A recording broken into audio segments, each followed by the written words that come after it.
The gut lumen has an uptake of glucose caused by the digestion of food. There is a low concentration of glucose in the gut lumen and a high concentration of glucose in the epithelial cell. In order for the glucose to move up the concentration gradient, it must use the SGLT1 cotransport system along with a transport protein, the sodium ion. The transport of glucose and sodium ion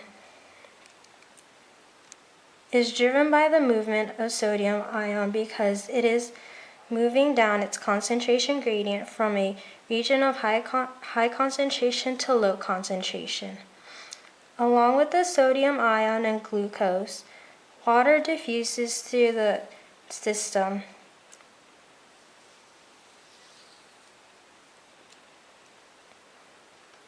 Since the gut lumen cell is losing water, the cell becomes hypertonic.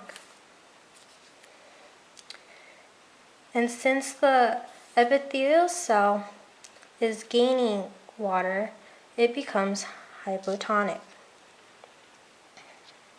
As you can see from the transport of glucose, sodium ion, and water, there was no need for ATP or any other form of energy.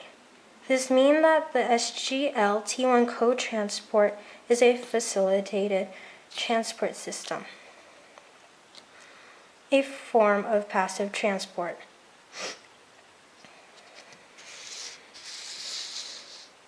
In order for the glucose to keep its transport in the epithelial cell, there needs to be a low concentration of sodium ions.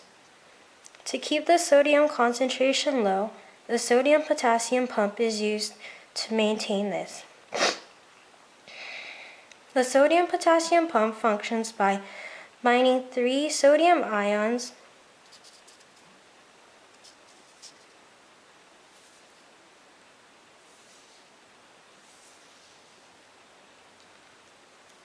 along with ATP.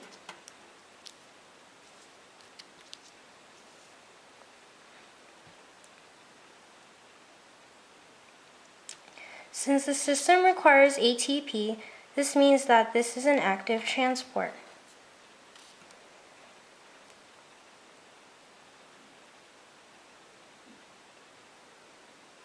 ATP phosphorylates the pump, inducing a conformational change.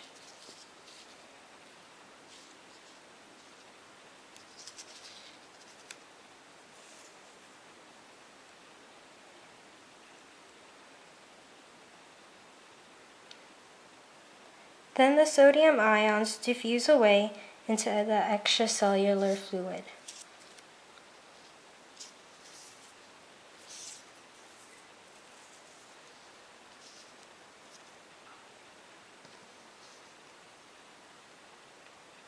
The diffusion of sodium ions causes 2 potassium ions to bind onto the pump.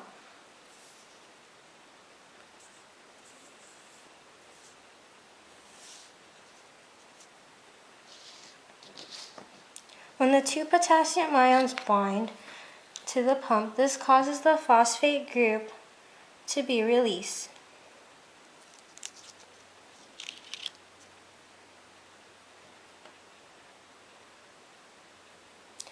This induces another conformational change,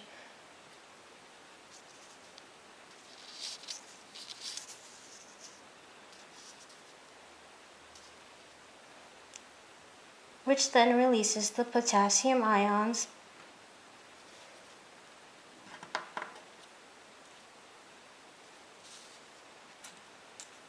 and allows the cycle to start again.